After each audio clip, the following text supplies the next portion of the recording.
All right, everyone, welcome back. First of all, it's great to have you here again. I'm going to start by sharing our norms, like I did on Tuesday with you all in the chat, and then I'm going to have you all share something with us. Just as a reminder that this session is also being recorded, and we thank Duke Energy for making these workshops happen for you all. So our norms, I'll just read them out loud quickly. We stay curious. We continue to recognize that we need each other's help. We slow down so we have time to reflect. And we remember that conversation is the natural way that we think together. So we are going to do a lot of thinking together today. But before we get started, I want you to just drop a word in the chat and tell us how you're feeling at this moment in time today on this dreary, rainy Thursday in North Carolina. Just drop that in the chat, just in a word or two. Excited, awesome, tired, overwhelmed. Yeah, I have all those feelings going on myself at the moment. Yeah, that's great.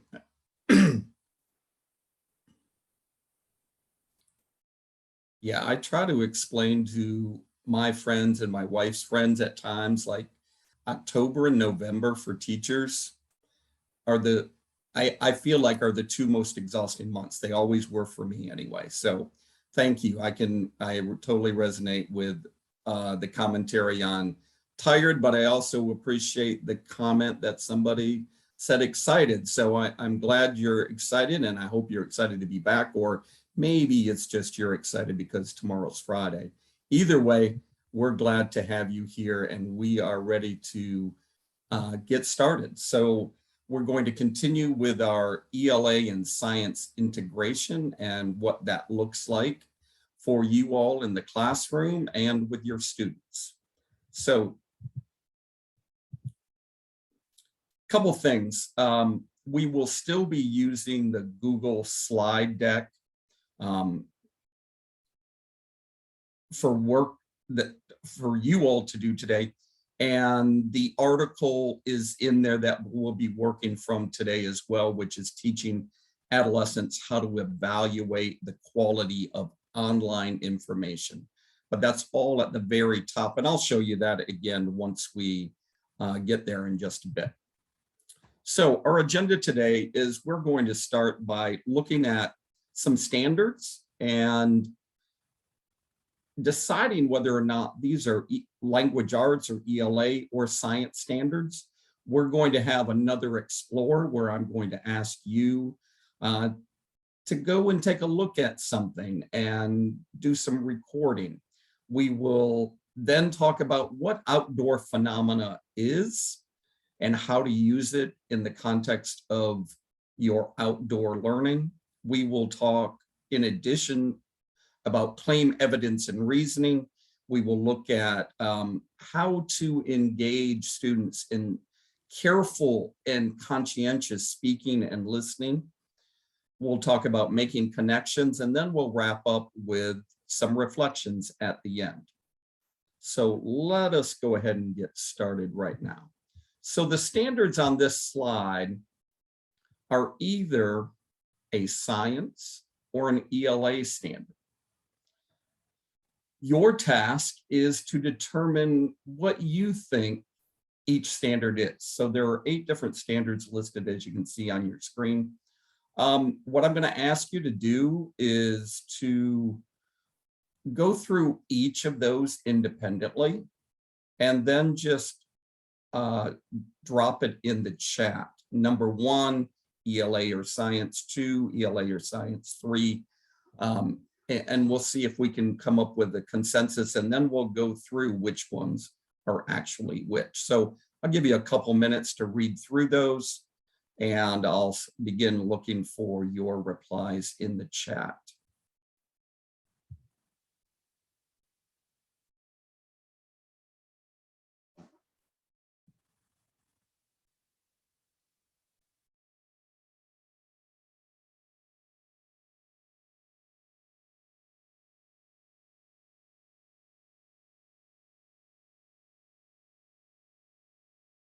All right, thank you all. I see you getting started, and I'll give everybody the opportunity to go through them all, and then we'll go through all 8 of them together.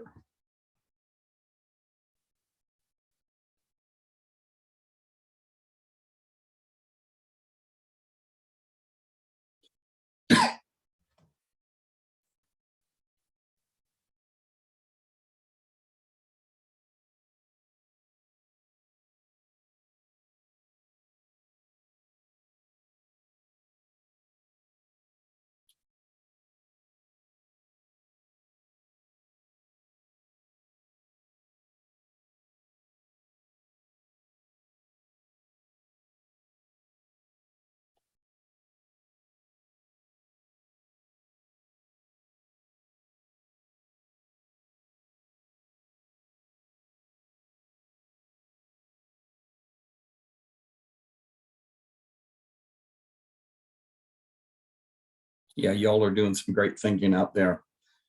Thank you for sharing your thoughts in the chat. Give you about 45 more seconds to work through that, and then we'll go through them together.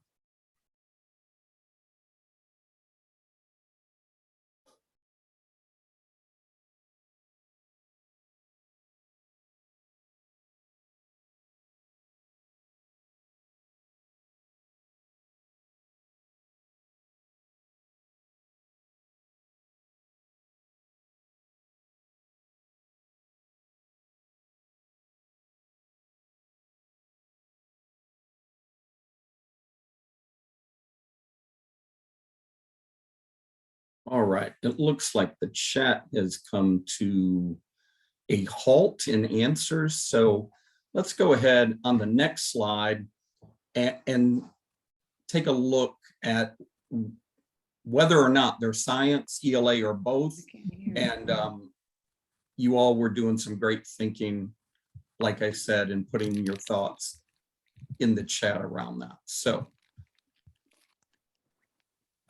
so number 1 is actually a science standard from Next Gen Science Standards, obtaining information using various text features, headings, tables, contents, glossaries, and other media that can be useful answering a question.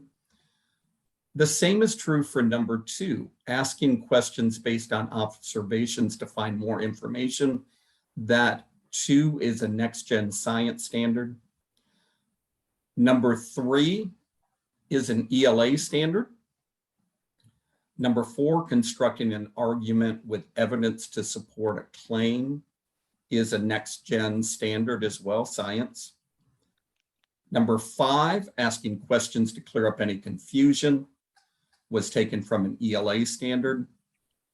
Number 6, using text features, headings, table of contents, electronic menus to find information is an actual ELA standard. Number 7, obtaining and combining info from books and other reliable media was taken from a Next Gen standard. And lastly, integrating information from several texts on the same topic was an ELA standard. But I think what you can see, and many of you alluded to it, even though these standards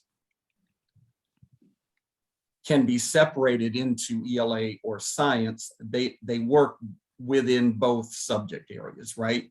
So anything surprising that stood out to you as I was going through those? And you can just come off mute if you'd like.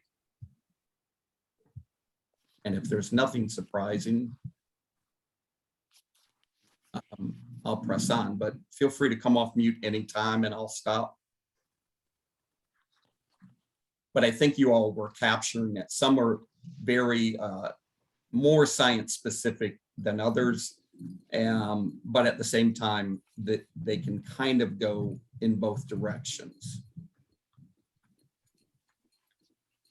All right, if there are no comments or questions related to that, then we're going to move into our Explore for today. And our Explore for you all today. I can't. I'm sorry. I can't write these down real quick because I got to train them. Someone's off mute, so if you could check your I can't. I microphone. see him, but I can't hear him. My instructor. This is second day of that Did you training. check your volume? Mhm. Okay, thanks. All right, so let me explain the Explore for today. You are going to, in the space you're in, whether it's still at school or at home, and you're going to obtain some photographic evidence that shows either characteristics of a plant or an animal. And what we're hitting on here is either inherited or acquired traits. What you're going to then do is to create a claim that answers the question that's in the middle of the slide here. Why do organisms look and act the way they do? So in the event you do not have access to a plant or a critter, you have a couple of options. One option I'm going to show you right now is, and I'll drop the link to this Goodall in the deck here in just a moment. One option is you can use the two photographs that we put here in the Goodall slide. One is of a turtle in a tank, and the other one is of a dog and some flowers. So that's one option. The other option is that you could simply Google an object if you don't have access to seeing one. Okay, so those are your two options in that respect. But let me drop that link. I should have done it while I was just there. Let me drop this link for you in the chat. Let me move that for a second. That way you have access to it.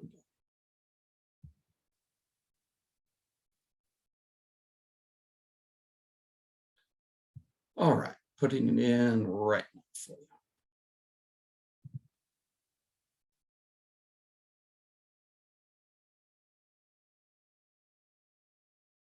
So the link to the Goodall slideshow, or not slideshow, the Goodall deck is there if you want to utilize the images within there.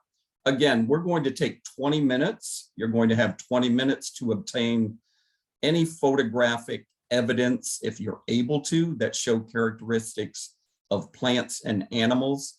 And then you're going to create a claim that answers the question, why do organisms look and act the way they do? So we are going to take 20 minutes, but before I let you depart, if you have any questions about the activity, please go ahead and come off mute and ask. Hi, I'm sorry, Jim. I just got here. Where do I do the claim? You can just, if you scroll down within the Goodall deck. Yep. I saw that there was one there, but do I just make a copy and do it there, or can I write it on a piece of paper? Yep, you can do it either way. You can write it on a piece of paper or you can make a copy of that. Okay, thank you. Yeah, no problem. All right. If there are no further questions, then let's plan on reconvening. It's 3:45, so 20 minutes will be 4:05. 4:05 is your time, and I will go off video, but I will come back on at 4:05. All right, I look forward to seeing what you've captured.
Hi, Diane. I saw you just came in. If you look at the screen, this is the Explorer that we just started about a minute ago.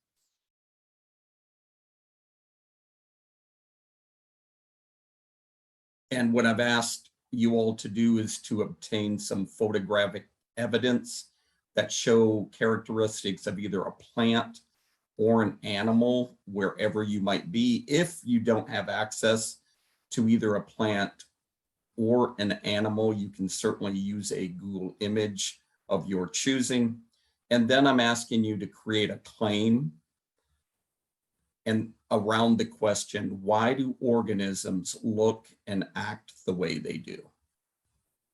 And we're going to reconvene at 4:05.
You all still have a couple more minutes left to wrap up creating your claim around the photographic evidence you've collected.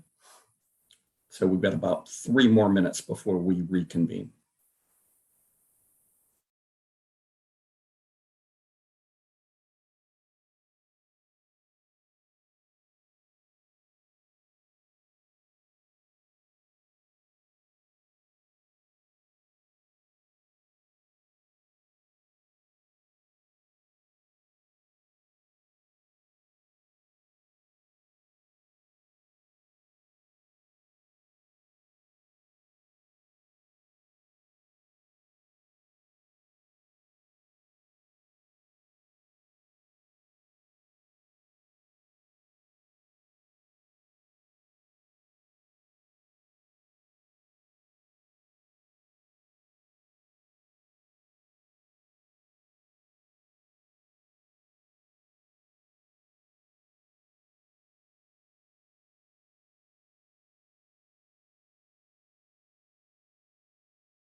So go ahead and wrap up your claim. We've got about 1 more minute before we share out a few of your claims.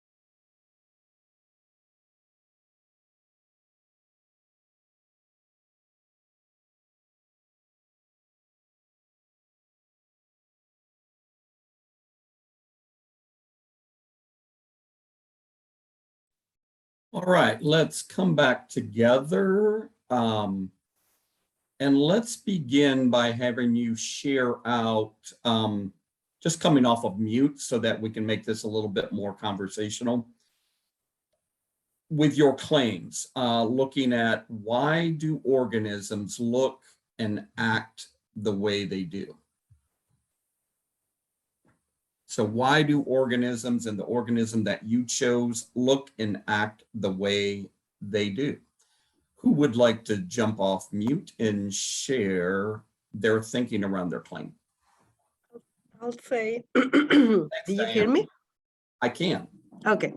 I think the most important is because in order to survive, animals and plants need, they look certain way to be attractive to other animals and continue with the life cycle.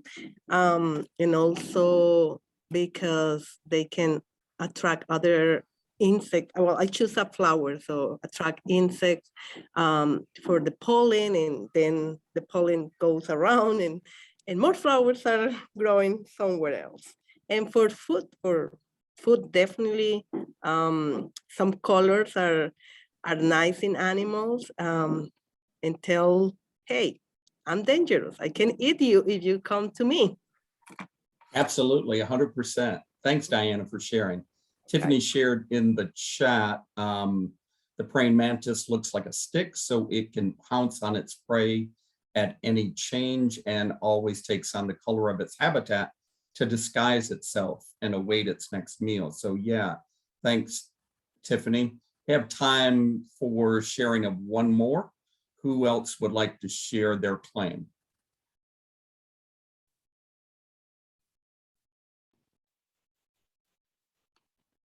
I wrote that the insects, which chose a butterfly, that it was based off of the needs of its environment and how it adapts based off of what its job is. So like the tongue of the butterfly is very long and narrow so that I could reach down and get the nectar. Awesome. Thank you, Heather. And I'm looking at one more that just came through the chat. Yeah, and you all can see that in the chat there. So I won't read it out loud, but it's great because it's talking about both inherited and acquired traits. Absolutely. And Rachel also mentioned that each animal has its own niche in the ecosystem to help keep that ecosystem in balance. 100%. So next step with your claim is this. Let me grab the next slide here. So what I'd like you to do is to now take your claim and to refine it. And what I mean by that is to support your claim with some reasoning, and some of you have already done that. So this graphic organizer is a great tool for kids to utilize as they're just beginning the process of making claims, supporting it with evidence, and sharing their reasoning behind it, right? So what I'd like you to do, if you haven't already, and we're just going to take 5 minutes to do this, is to write 2 reasoning statements that support your claim. So 2 reasoning statements that support your claim, and then see if you can find another source at your disposal that supports your claim. Okay, so you're going to simply write 2 reasoning statements that support your claim, and then try to locate another source of information that supports your claim as well. We're going to take 5-6 minutes. So we'll come back at 4:15. You don't actually have to go anywhere for this. So 4:15 is when we'll reconvene and share your reasoning statements out loud.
So take about 2 more minutes. And if you already completed your reasoning statements, go ahead and drop them in the chat so that everybody can see them as they're coming in.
All right, thank you all for taking the time to come up with 2 reasoning statements.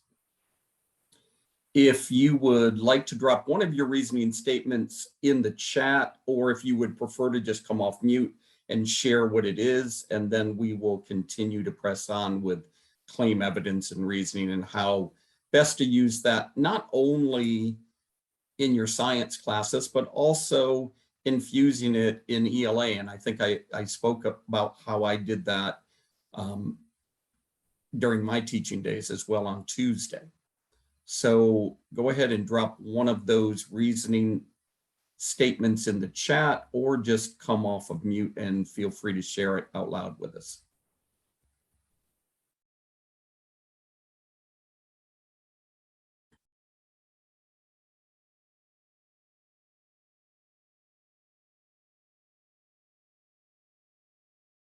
Great, Rachel, thanks. Plants need water in order to survive was the claim. Reasoning, plants die and or wilt without water. Absolutely.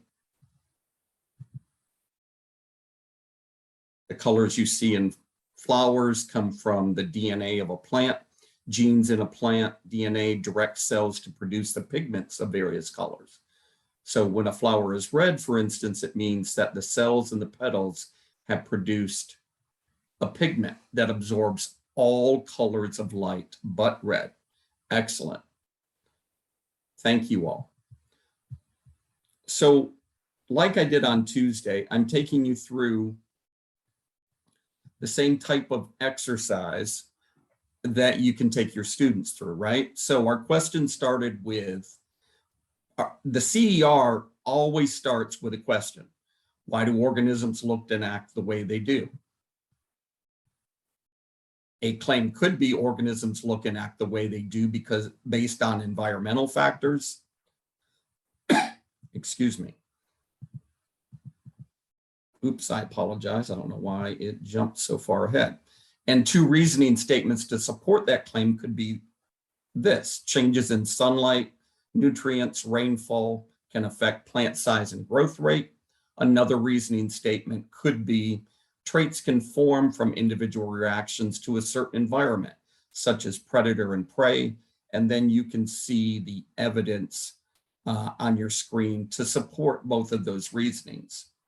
So let me explain just a tad more about, before we take our brain break, about claim evidence and reasoning when you're working with your students. So first of all, the question is typically based on a phenomena or an experiment.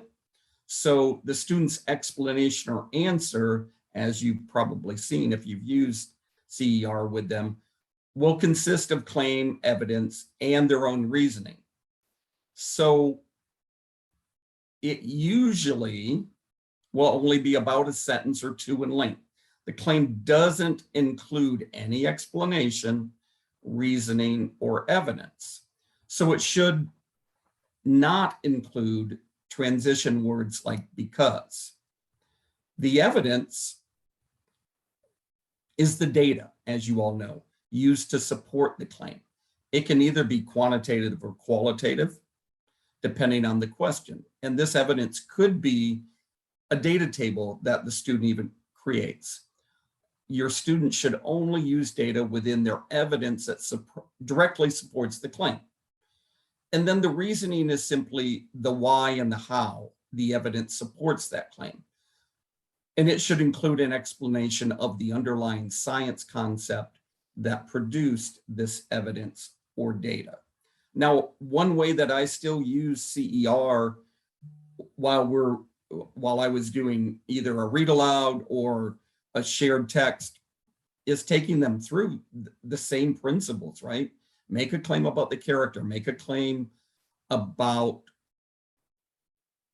the setting based upon a question I pose. And then I'm having them go through the reasoning process and going through the book to support it with evidence. So this model can be used in virtually everything you do within the context of the classroom in different subject areas. Quick question before we take our brain break is, how many of you all use this sort of model, not only in science, but outside the context of science? And I guess the best way to do that is to share out loud if you've had experience utilizing it. Feel free. And if you haven't, that's fine as well. So you have some examples, a personal example that you worked through, an example that I just showed you as well. So let us take a little brain break, and we are going to pick up again with another environmental educator, and her name is Dr. Kristin Lear, and she's an environmental educator in Fort Collins. So let me cue up this video for you all. And it comes from the If Then collection again, which, as you all, I shared with you all, is the world's largest digital library of relatable images and videos of women STEM innovators. And I would encourage you to utilize them in the classroom to help promote not only STEM careers, but get the girls in your classes and the boys, quite frankly, interested in pursuing, but also seeing the different types of careers that do exist within STEM. So let me grab it here and cue it up for you all. Make sure we have sound.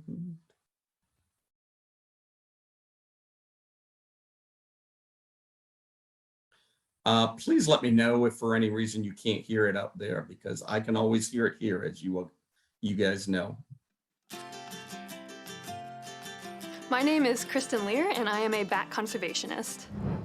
I remember being drawn to bats even when I was really little. I always rooted for the underdog, and because people kind of give bats a bad rap, I was drawn to them. And so in 6th grade, when I was trying to think about how I could do a project for my Silver Award that would help animals, I thought of bats. And I built bat houses with my parents and my grandpa, and we put them up in a local park, and that was my first exposure and my first experience working with and helping bats. In college, I got a chance to work as a research assistant in Texas, and that's when I fell in love with making bat conservation my career. I'm doing work that makes it easier to do conservation on the ground, actually getting to make a difference for bat species and their protection. That's what keeps me going. Some days, like today, we're in my office where I'm on the computer, I'm kind of entering data that I collected in the field. So it's a lot of computer work. But when I'm in the field, that means I'm outside. We actually get to sometimes chase bats around to find where they're hiding and where they're living. So we get to go into bat caves where there can be thousands or even millions of bats roosting. The fact that we get to go places that most people will never get to see is really a cool part of the job. Another part of my work is working with the public, so I do a lot of outreach. I love education, so I do a lot of bat presentations and bat activities with kids and with adults, and that's also something I really love to do. Jane Goodall was somebody I really looked up to. She was out doing science, and she was kind of one of the leaders in doing field work for women. She was a huge inspiration for me professionally, but then also personally, my parents and my grandparents they're all very supportive of the work I do, and they kind of instilled that explorer mindset where you're constantly thinking and outside and learning for myself, and obviously that's made a huge difference in my life. One of the key things I think to pursue a career in STEM is to find people who inspire you and to find mentors. It doesn't have to be someone formal per se, but just someone like a parent or a teacher, a guardian, who can encourage you along the way and be there when things don't go right. You need that in life, but definitely if you want to pursue a career in STEM, it's a great thing.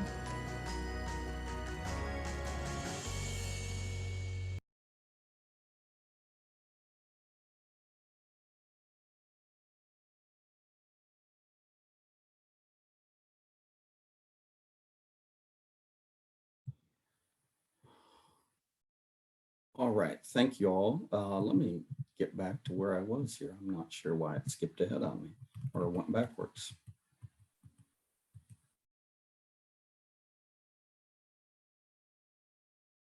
Okay. All right, so what I'd like you to do now is to simply put in the chat something new you learned from her.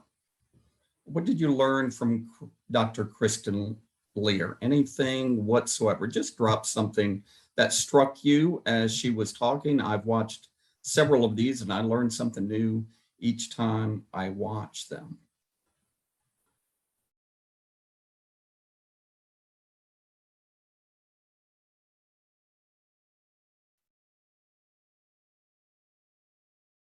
Right, looking for a mentor that not necessarily a professional, absolutely. Science is really fun, but for both her and the one we saw yesterday, I completely agree. Encouragement goes a long way. Thanks, Jordan, absolutely. Inspired by her exposure as a child, sure. Women make a huge difference in the field of science. Getting girls involved in it, and I would just add, not allowing them to feel confident, but encouraging them to be confident. Yeah, there are a lot of cool clothes and jewelry with bats on them. That's cool. So thank you all. I appreciate you taking the moment there to drop your learnings within the chat. So let's press on. And the next question, before I go to the next slide, is I want you to think about this question. When you hear the word phenomena, what do you think about? The word phenomena. What do you think about? And I'm going to ask that you just come off a mute and share out loud so that we can engage in that way as well. So whoever would like to share, we've got time for 2 or 3 folks to share what you think about when you hear the word phenomena. Out of the ordinary. Out of the ordinary. Great. Thank you, Jean. What else?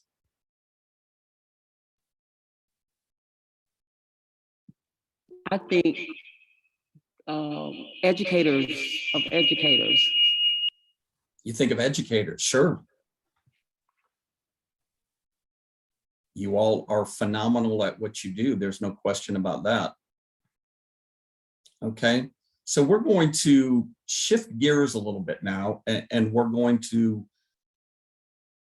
look at this notion of phenomena, okay? And so on your screen, I want you to take a look at the images, and I want you to just jot down on your paper which of the following are examples of outdoor phenomena. Okay, we've got about 7 different images there. Just jot down the ones that you believe are examples of outdoor phenomena, and I'll give you a couple minutes to do that.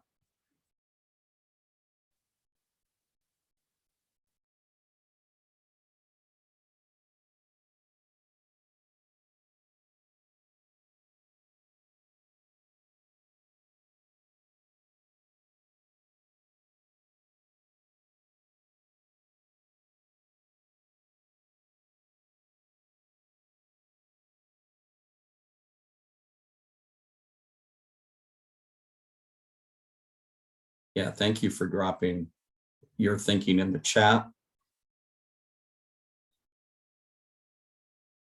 Give me about 30 more seconds.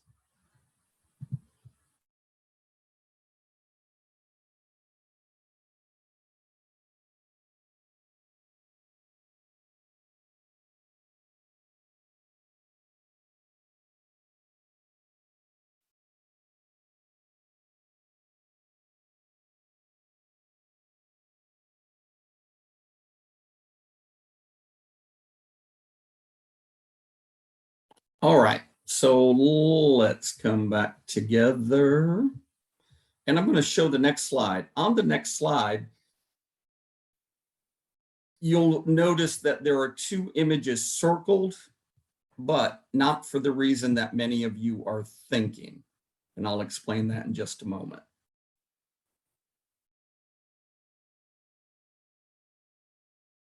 All right, so the 2 images that are circled now, the tornado and a shooting star, are phenomenal events. But well, not necessarily by definition, but they're not considered phenomena, if you will. And here's the reasoning behind it. Outdoor phenomena is not a one-time event. So shooting stars or extreme weather wouldn't be an example. Outdoor phenomena should, and both would, capture the curiosity of students and their attention when they were outside. But a shooting star is not considered an outdoor phenomena. But what is similar that would be changes in the nighttime sky. And just like a tornado is also not considered a natural phenomena, what is something that could be,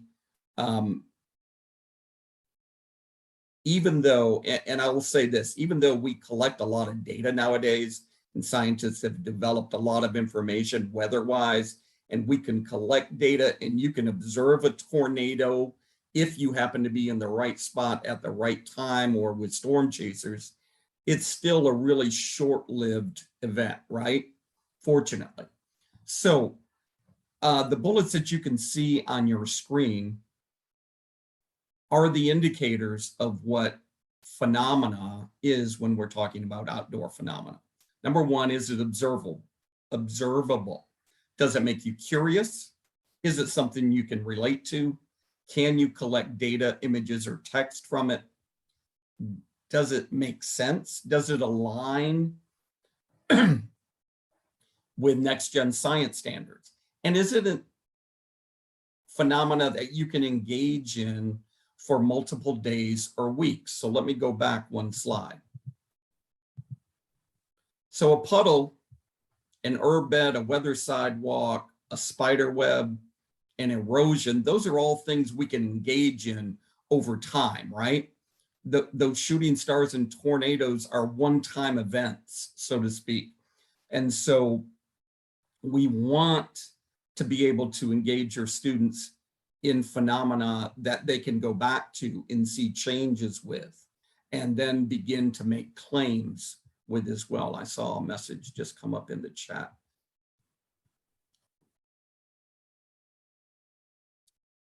That's a great question. Would a meteor shower be considered one? I would, you know, there are nuances here, right? So for me, based upon the categories and the questions, no, even though it could happen over multiple days, it still isn't something that's happening on a real regular basis, right?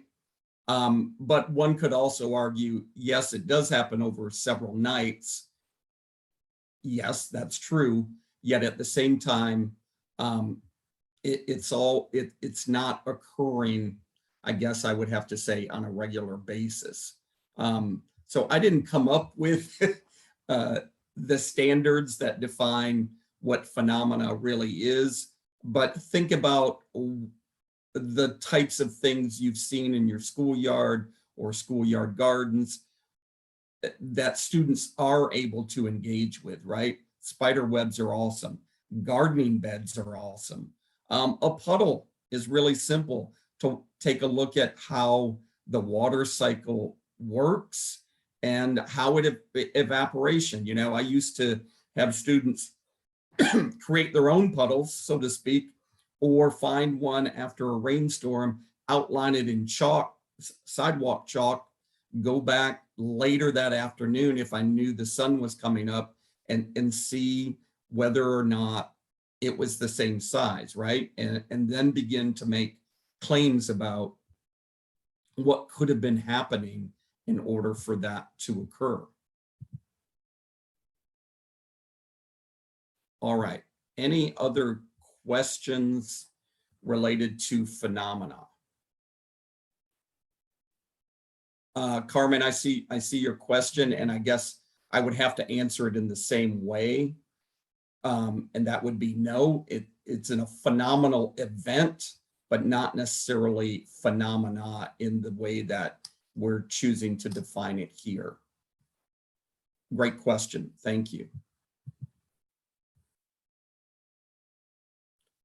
Okay, so let me press on here in terms of speaking and listening. We're going to, okay, perfect. We're going to talk a little bit now about engaging in meaningful classroom conversations, not only with your students, but students to student, and why that's extremely important for their, not only their speaking and listening skills, but also for comprehension and just general understanding. So as you all know, trying to support meaningful conversations can be real challenging, but it definitely is worth the effort. There's a lot of studies out there that have demonstrated the importance, and you all just know it firsthand, of developing really solid speaking and perhaps even more challenging listening skills, right? Because we are hardwired as humans to listen to respond versus listening empathetically, if you will. So our goal for students is to work in collaboration with each other to construct interpretation of texts that you all are reading through group discussions.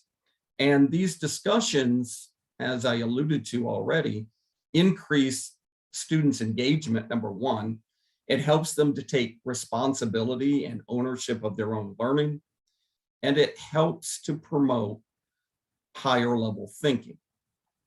It also gives them the opportunity to offer room for clarification It encourages them to build and share knowledge. And I think equally as important as all of those things, it gives them opportunities to apply comprehension strategies. So they have to listen extremely closely in order to better understand what their partner or small folks in their small group are saying. So one of our goals is that we want to create that environment where children can really scaffold each other's learning through conversation. We know that research has demonstrated that discussion supports comprehension. You all see this every day in your work with your students. So we try to set out to teach students to engage in these meaningful exchanges. So turn and talk, for example, one of the easiest strategies to use in a classroom, but also it needs to be set up with the right framework, right? So turning and talking, I know with the second graders I used to have, and even the fifth graders, I ask them to turn and talk, and then I start moving around and listening in on those conversations. I'm not always hearing conversation related to the topic at hand, right? And you can tell that, oh, it's her turn, I think, or it's his turn. It's really obvious when you pull up alongside them. So I know probably everyone here uses that as a strategy within the context of the classroom. But really, you know, in the beginning of the year when we're teaching it, turning and directly facing each other and making solid eye contact, and then having the partner repeat back to the speaker what they heard them say, to retell it what they heard, because the takeaway may have been much different on the listener's end of the equation than the person doing the speaking, right?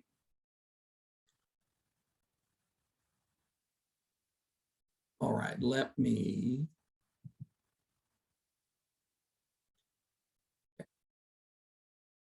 press on here. So what we're going to do is look at these talk stems for a moment here, okay? These talk stems help to encourage the conversation with the person doing the sharing. I want you to think about for a moment how you already use them in your classroom, or if as you read through these, which one you think you might like to use in the context of the classroom that you hadn't considered before. So I'll give you a moment to read through the 4 different text boxes there.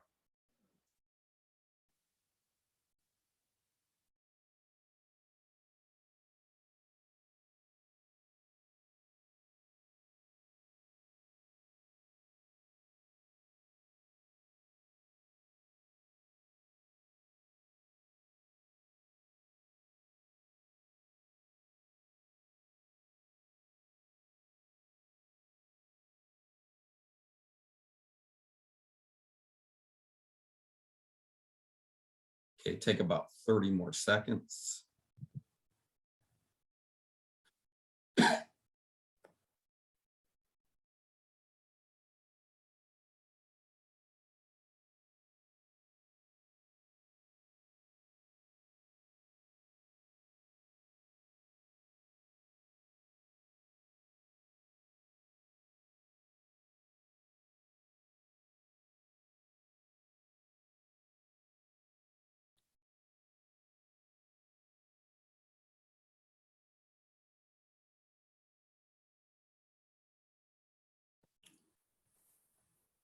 All right, let's come back together now.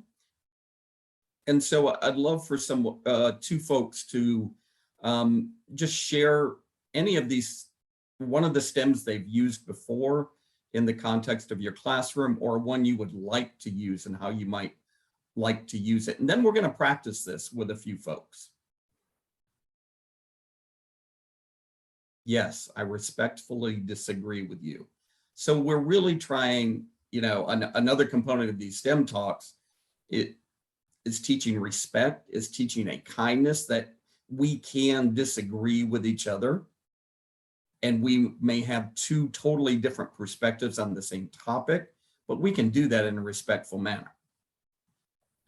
So I love that one as well, Anna. Thank you for sharing that.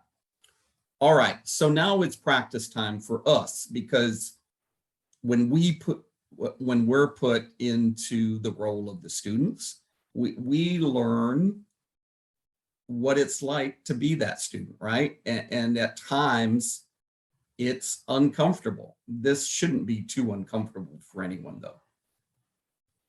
Yeah, and Allison, thank you. So what you are saying is this is important because it helps ensure comprehension. Absolutely. Absolutely. So I'm going to have, let's see, I'm going to do a time check here. Yeah, we have time in this exploration, and we're going to do it together, so we're not going to go offline, so to speak. Two folks to share their claim, evidence, and reasoning. And then I want two people to respond.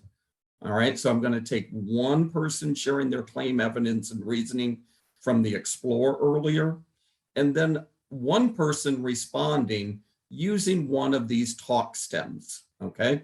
So practice makes us better at teaching it, so that's why we're going to do it now. So if I could get one volunteer, just come off mute and share your claim, evidence, and reasoning.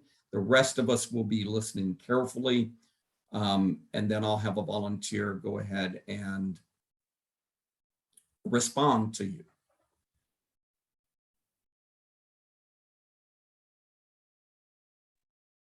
I'll do it if you need me to. Thank you, Rachel. I don't like to volunteer anyone to do anything. It's not okay. my nature because I don't like it. So I appreciate you volunteering. That's fine. That's fine. So my claim was that plants need water in order to survive. And my evidence is that when I don't water my plants at home, they wilt and then they eventually die. So that's my reasoning. And evidence also states that if plants, we know from learning science that if plants don't have water, they can't do photosynthesis. And so therefore they can't make energy. And when they don't have energy, they die. Perfect. Thank you, Rachel. Now I need a volunteer using one of the stems to respond to Rachel. I'll go. It's Allison. Thanks, Allison. So what you were saying is that plants need water to thrive and survive. Yes, I believe they do. Nailed that one. Perfect. And if I could have one more volunteer to state their claim, evidence, and reasoning. I would like to add that not only plants need water, but also they need sunlight to survive. Thank you, Yes. Diana. Absolutely. Thank you for adding on. And if we could have one more volunteer to share their claim, evidence, and reasoning, and then one person to respond to it.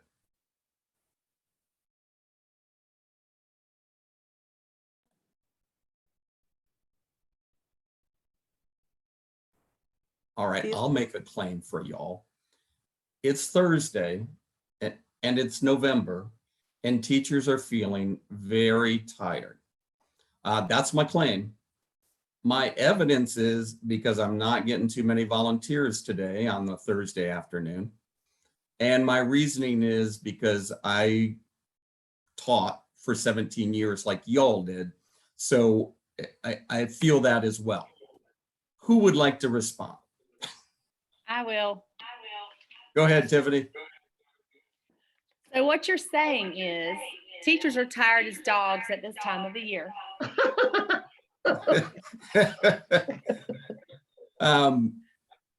Yes, 100%. So thanks for playing along, Allison. That's just the reality, and I know it. So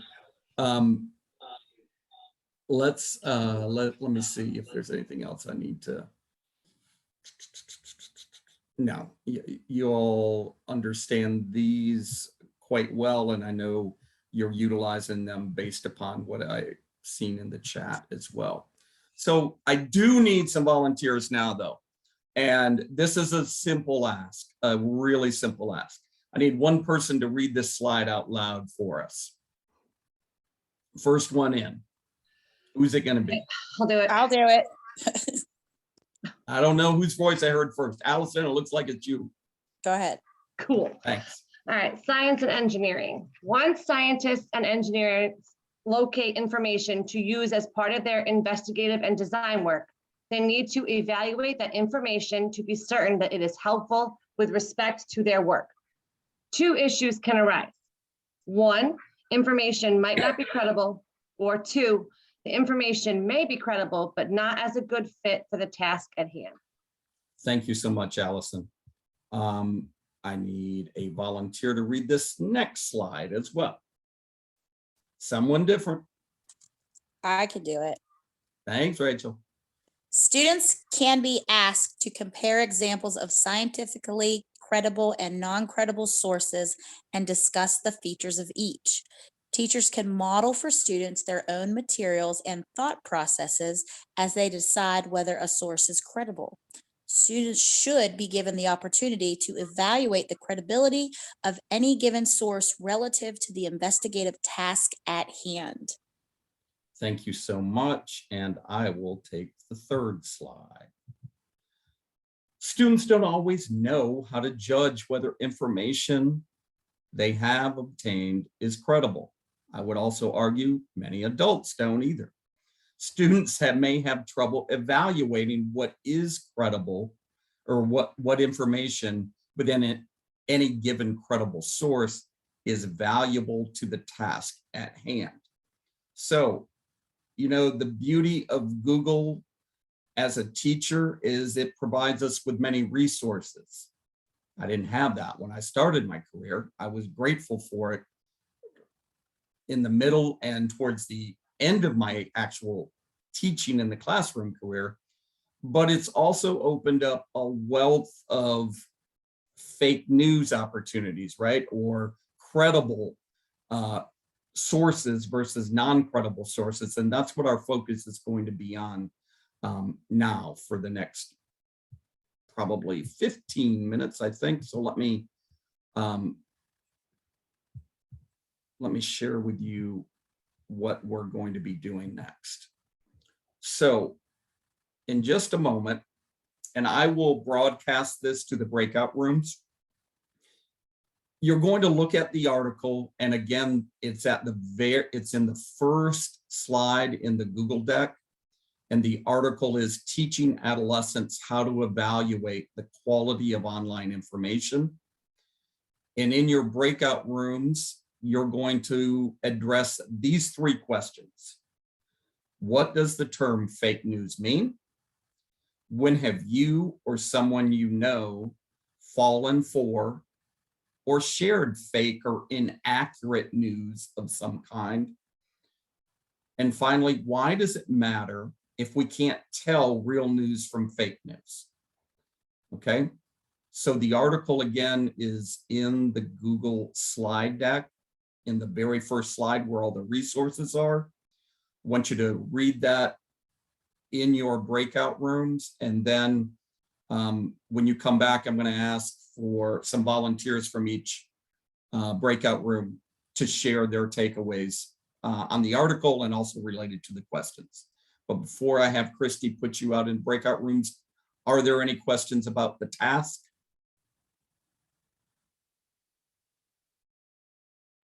Can you share again the document? I don't have it. Okay, Thank you. it should be in the chat, Diana. But I came late, so Oh, I'm sorry. Yep, not a problem. Let me put it right back in there for you. thank you. Sure thing.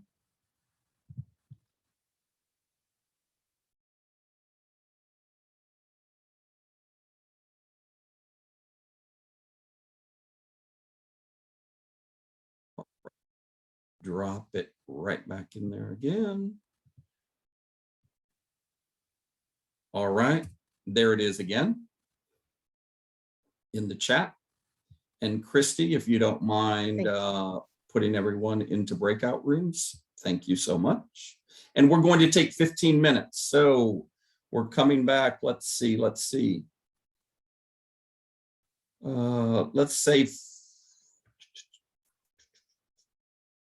5:10, 5:10. Okay? 10 minutes after 5.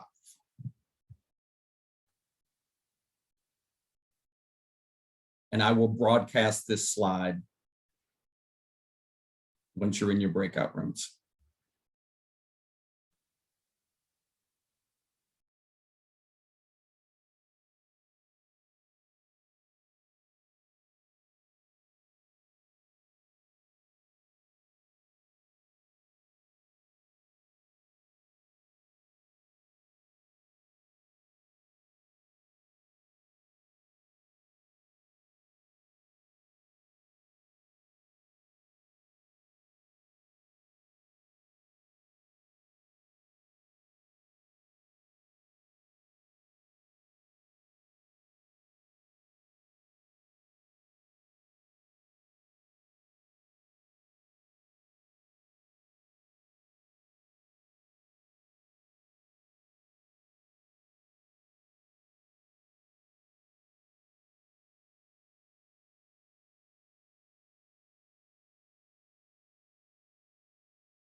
Christy, if you could bring them back from the breakout rooms. Thank you.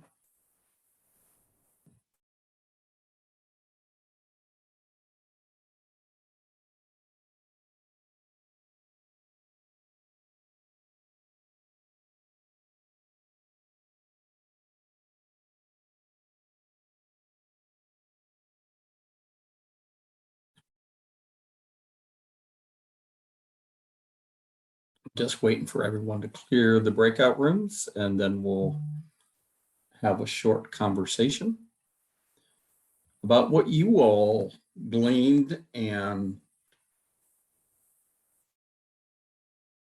your takeaways.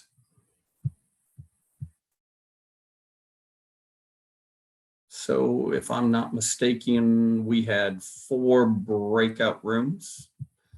So if I could get a volunteer from breakout room number 1, if you remember the number, or just a volunteer from a breakout room to just share takeaways from the article and or one of the questions that you all discussed.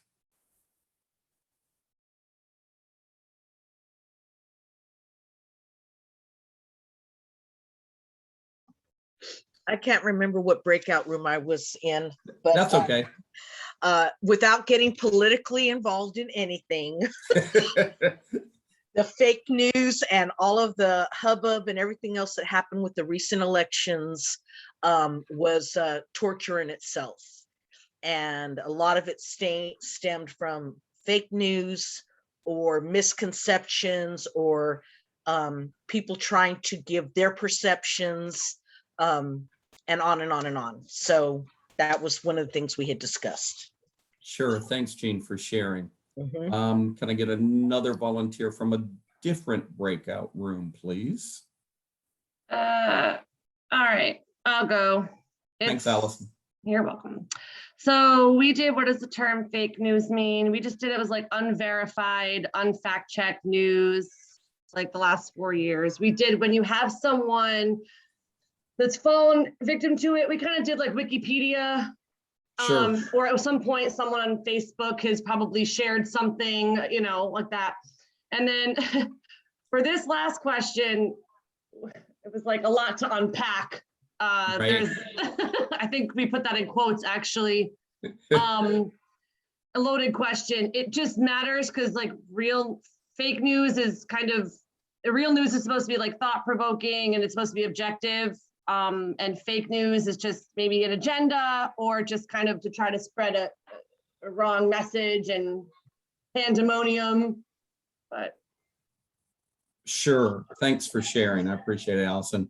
And I think we have 2 other breakout rooms who wants to jump in. Maybe focus on the article if you'd like, or you can focus on one of the questions.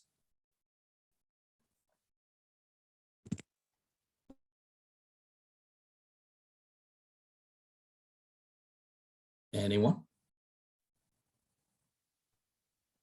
We said that we're giving our kids a research project, that it's important to have credible sources because like she said about Wikipedia, how that's not a really credible source, especially when you're doing research projects on things that kids, you don't want them just to Google because Lord knows what they're going to find. Absolutely. And especially if they look at the images.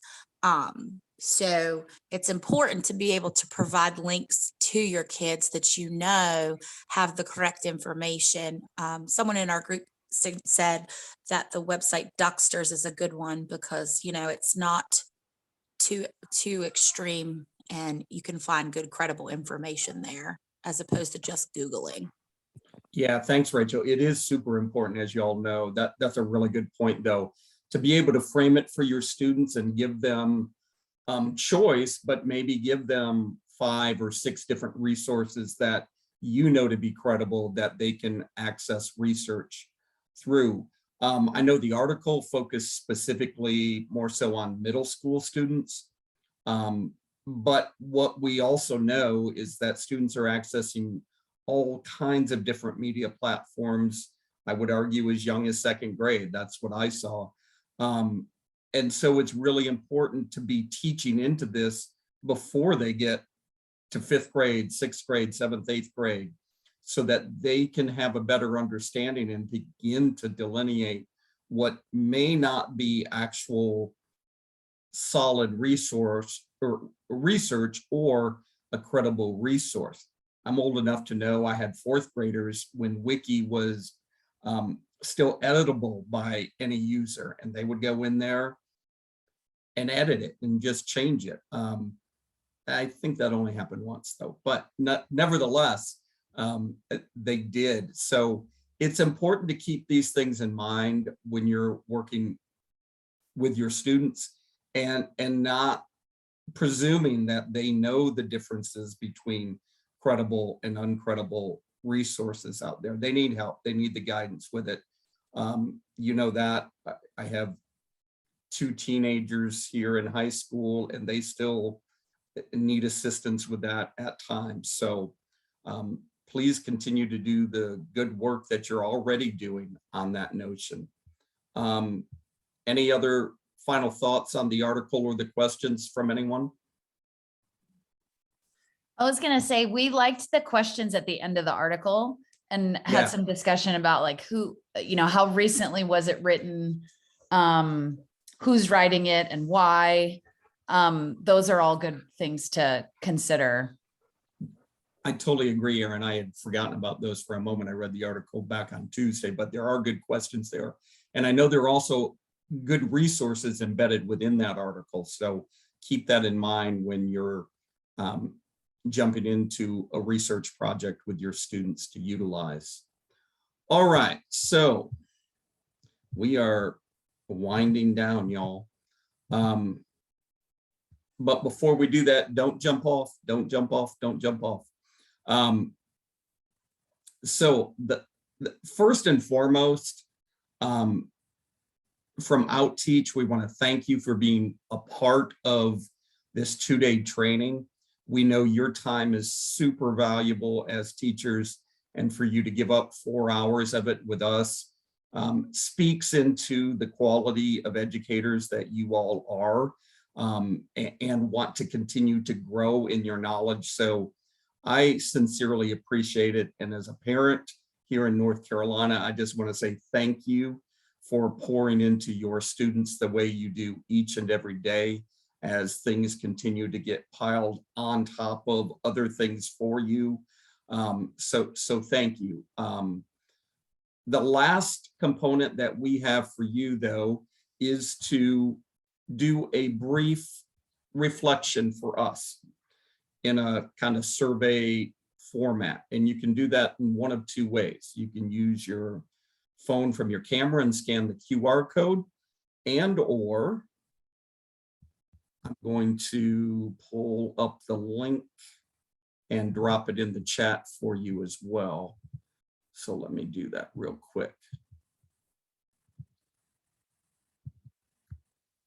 And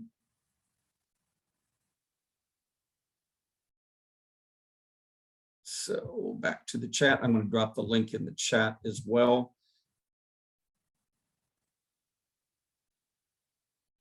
And there it is. And when you finish the survey or reflection, if you will, it's going to automatically link you to your CEU certificate from Outteach.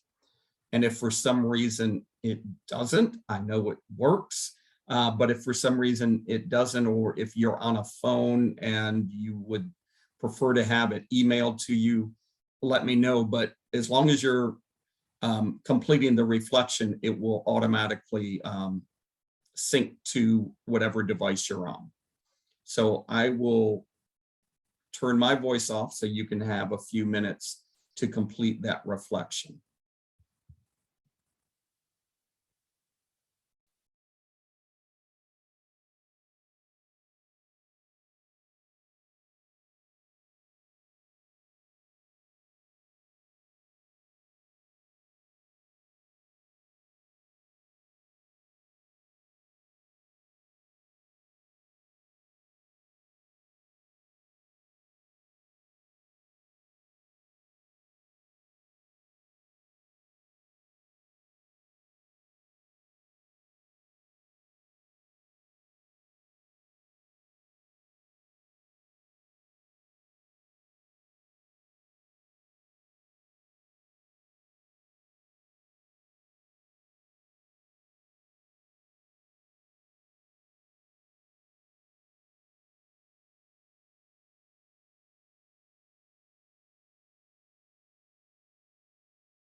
I see two quick questions in the chat, and it may be applicable to many of y'all.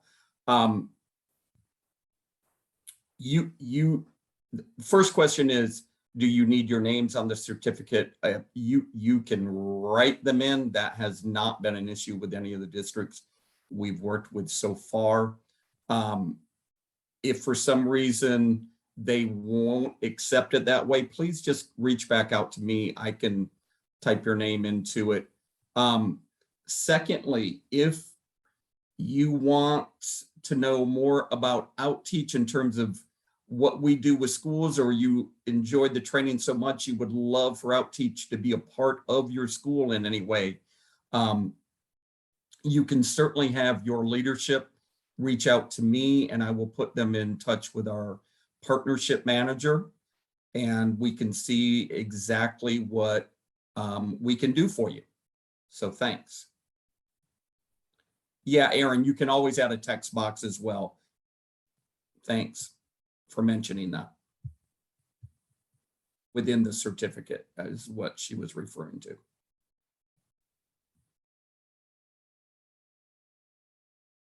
That's correct, Anna, both Tuesday and today. And again, once you've completed the reflection and received your certificate, you're all set. Thank you all.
Um, I I don't know if you mentioned this before, but my certificate doesn't show out with the name, with my name.